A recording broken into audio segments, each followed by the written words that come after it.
میں ہوں سلمان رشید اور یہ ہے ایک مسافر کی دنیا۔ ویسے تو یہ الیگزینڈر کا جو ایپیسوڈ ہے یہ ختم ہو چکا ہونا چاہیے تھا، لیکن جو پہلا ایپیسوڈ میں نے کیا اس میں ایک غلطی ہو گئی، اور وہ غلطی ویسے تو نکل جانی تھی، لیکن کچھ تاریخ دان پڑھے لکھے زیادہ مجھ سے بھی ہیں دیکھنے والے، اور اعجاز گووندی صاحب ہیں، انہوں نے ایک نشاندہی کی۔ انہوں نے کہا کہ جی یہ الیگزینڈر 356 قبل مسیح میں پیدا ہوا تھا، 356 BCE میں، جو کہ صحیح ہے، اور شاید میں نے بھی ذکر کیا کہ 356 میں پیدا ہوا تھا۔ پھر جو میں نے غلطی کی وہ یہ کی کہ فلپ کی جو دوسری شادی تھی کلوپیٹرا کے ساتھ، دوسری تو نہیں تھی، میرا خیال ہے اس وقت چھٹی شادی تھی اس کی، 5 بیویاں تھیں اولمپیس کے علاوہ 4 اور تھیں، تو یہ اب وہ چھٹی کر رہا تھا کلوپیٹرا کے ساتھ، پنجابی جیسی انہوں کلو پترا سادنے ہیں۔ تو غلطی میں نے یہ کی کہ میں نے کہا کہ سن تھا 347 یا 348، وہ جو اصل ہے وہ گووندی صاحب نے جو نشاندہی کی وہ یہ ہے کہ وہ 347 یا 48 نہیں تھا، بعد تھا وہ۔ پھر میں نے پلوٹارک دوبارہ پڑھا تو تھوڑی سی جو کرونالوجی اس کو سیدھا کرنے کے لیے بتاتا چلوں کہ 340 قبل مسیح میں جب الیگزینڈر 16 سال کا تھا تو فلپ اس وقت یہ جو جسے بیزینٹیم کہتے تھے یہ گریک لوگ، جو کہ ترکی کا جو یورپین حصہ ہے جس میں استنبول بھی آتا ہے، بیزینٹیم دراصل وہ دارالخلافہ تھا جس کا نام بعد میں استنبول ہو گیا، وہاں پہ وہ جنگیں لڑ رہا تھا قبضہ کرنے کے لیے۔ تو سن 340 کے اندر الیگزینڈر 16 سال کا ہے، 3 سال بعد یا 2.5 سال بعد اس نے جب وہ واپس آیا تو کچھ وقت گزرا اور اس نے یہ کلوپیٹرا سے شادی کی۔ یہ بتاتا چلوں کہ کلوپیٹرا کا نام پلوٹارک نے تو کلوپیٹرا لکھا ہے، اور بھی جو تاریخ دان ہیں انہوں نے کلوپیٹرا لکھا ہے، لیکن جو رابن لین فاکس ہے بہت مشہور ماڈرن ہسٹورین، مطلب وہ میرا خیال ہے کہ اتھارٹی ہے آج کل کے دور کا الیگزینڈر کے اوپر۔ لین فاکس نے اس کا نام یوریڈیکی بتایا ہمیں، تو پتہ نہیں وہ کیسے کلیوپیٹرا یوریڈیکی ہوگی یا کیا تھا کہ وہ نام دوسرا استعمال کر رہا ہے رابن لین فاکس۔ بہرحال اگر 340 کی بیزینٹیم میں جنگ لڑنے کے بعد فلپ آ کے شادی کر رہا ہے چند 2-4 سال گزرنے کے بعد، تو وہ واقعی 337 یا 336 قبل مسیح بنتا ہے۔ اس وقت الیگزینڈر 19-20 سال کا تھا، اور وہ صحیح ہے، کچھ ہسٹورینز لکھتے ہیں کہ وہ الیگزینڈر 18 سال کا تھا، تو وہ شادی کو ذرا ادھر کو لے آتے ہیں، لیکن باقی جو عام طور پہ مانا جاتا ہے تو وہ یہی کہ وہ اس وقت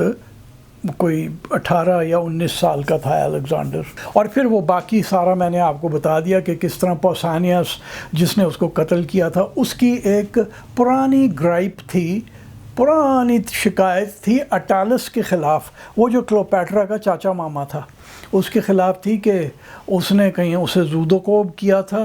پوسانیاس کو، اور پوسانیاس چونکہ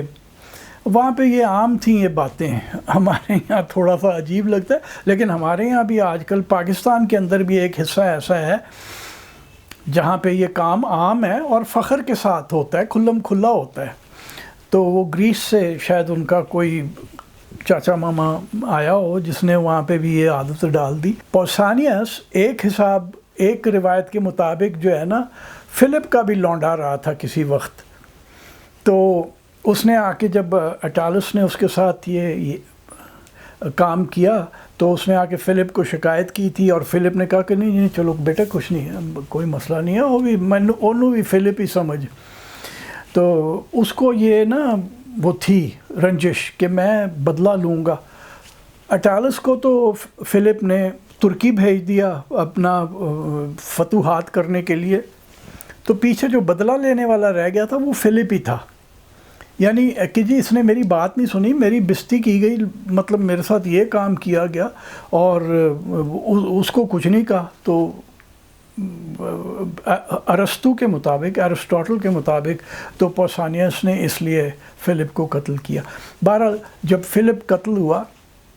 تو اس وقت الیگزینڈر 19 یا 20 سال کا تھا۔ وہ اس شادی کے اوپر قتل ہوا، کلیوپیٹرا کی شادی کے فوراً بعد قتل ہوا۔ تو اب جو ہے نا حساب سیدھا ہو گیا ہے، وہ 5-6 سال کا بچہ نہیں تھا جب اس کے باپ نے یہ شادی کی۔ باقی جو ساری داستان ہے الیگزینڈر کی، وہ جیسی میں نے آپ کو سنائی وہ ہے۔ یہ چونکہ میں یہ اپینڈکس سا پچھلی 2 قسطوں کا دے رہا ہوں، تو اس میں ایک بات میں بتاتا چلوں کہ الیگزینڈر کی اولاد میں سے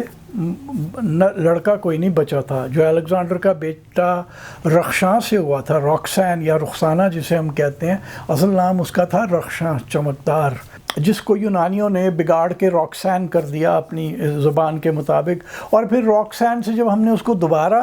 اپنا فارسی میں یا اپنی زبان میں لانے کی کوشش کی تو ہم نے رخسانہ بنا لیا، اصل میں رخشاں تھی وہ۔ تو اس سے روکسین یا رخشاں سے جو ایک بیٹا ہوا تھا، جس کا نام الیگزینڈر نے اپنے نام پہ الیگزینڈر رکھا، وہ تو 13-14 سال کا تھا جب وہ قتل ہو گیا وہاں گریس میں ہی۔ وہ ایک پوری علیحدہ کہانی ہے کہ کس طرح وہ سارے کچھ اس میں الیگزینڈر کا ایک کزن بھی شامل تھا، الیگزینڈر کے کچھ جرنیل، یہ وہ سارا، اولمپیس بھی قتل ہو گئی، الیگزینڈر کی ماں روکسین بھی قتل ہو گئی۔ تو رہا کچھ نہیں پیچھے۔ اگر کوئی اولادیں تھیں اس کی جو کہ یہاں کوئی رہ گئیں تو وہ بات علیحدہ ہے، کیونکہ یہاں جب اس نے مساگا کی جنگ کے بعد وہ جو اسپاسیوئے تھے یوسف زئی، ان کو جب اس نے شکست دے دی تو کہتے ہیں اس کی ملکہ سے شادی کی اس نے، تاریخ کے اندر یہی ہے۔ اور جب وہ وہاں پہ تھا پاٹلہ میں، حیدرآباد میں، تو اسے خبر ملی کہ اسے ایک بیٹا ہوا ہے۔ تو پتہ نہیں ہمارے یہاں کتنا گریکس کا خون ہے۔ اپنے اعجاز گووندی صاحب کے بارے میں ایک بات اور بتاتا چلوں کہ وہ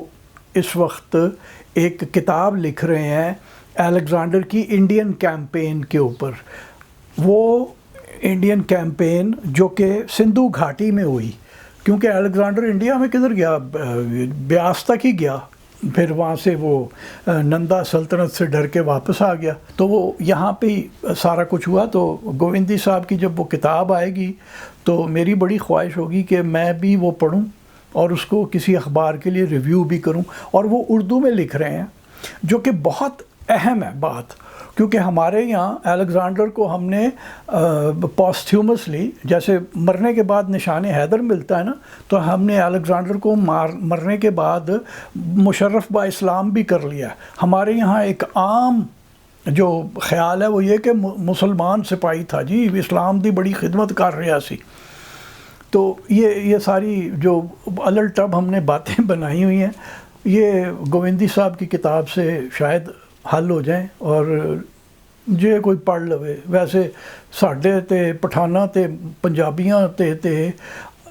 اللہ والوں حرام ہو گیا کہ کتاب نہیں جب پڑھنی، سندھی اور بلوچ پڑھ لیں گے، ہم لوگ تکے کباب ہی کھائیں گے۔ تو یہ تھی الیگزینڈر کی کہانی، اور میں نے کہا یہ اپینڈکس ڈال کے تو میں ذرا آپ کو